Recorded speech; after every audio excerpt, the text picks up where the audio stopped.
परमेश्वर के दास मुझे दिखे, तब मुझे दर्शन हुए थे परमेश्वर के दास के। सेम एक्सपीरियंस वो मूसा जैसे परमेश्वर के साथ उसने पहाड़ी पर जब समय बिताया, तो जो उसके मूसा के चेहरे से जो किरणें दिख रही थी, जो यहूदी और जो इजरायली देख नहीं पा रहे थे किरणें, वो एक्चुअल में इसलिए नहीं था कि मूसा बहुत सुंदर था या उसी की अपनी ही लॉ थी जो इजरायलियों को वो देख नहीं पा रहे थे। वो परमेश्वर के साथ बिताया हुआ समय था।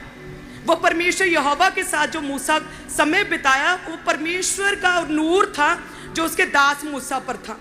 सेम उसी तरह से उस समय मुझे ये एक्सपीरियंस हुआ कि वाकई परमेश्वर के दास है, कि जेन्युइन सच्चे प्रभु के दास हैं। तब मैंने डिसाइड किया कि ठीक है जी, बपतिस्मा लेते हैं, इन्हीं प्रभु के दास से अब हम बपतिस्मा लेंगे। हालेलुया। सो इस तरह से मेरी खामरा की शुरुआत हुई। और वो प्रॉब्लम गले की थी, लेकिन मैं स्टडी कर रही थी।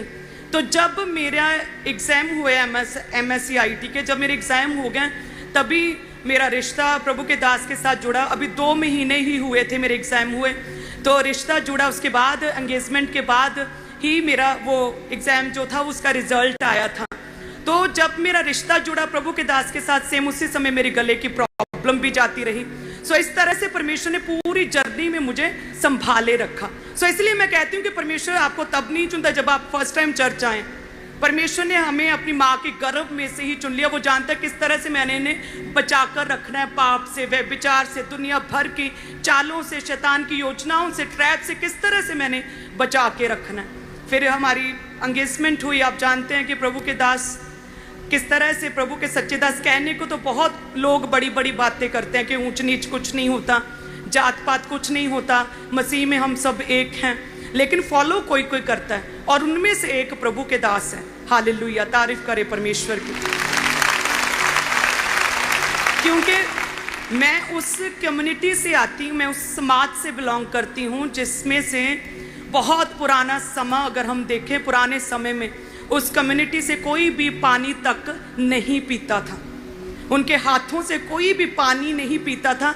मैं उस कम्युनिटी से हूँ।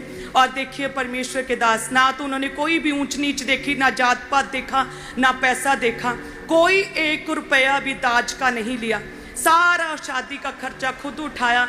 और उन्होंने कहा कि आपने मुझे एक अनमोल तोहफा दिया है। मेरे पेरेंट्स को कहते, उल्टा उन्होंने मेरे पेरेंट्स को उपहार दिए, घर दिए, फाइनेंशियली स्ट्रॉन्ग किया, उन्हें जॉब दी, एक एक व्यक्ति का घर बसाया। इस तरह से उन्होंने, हालेलुया।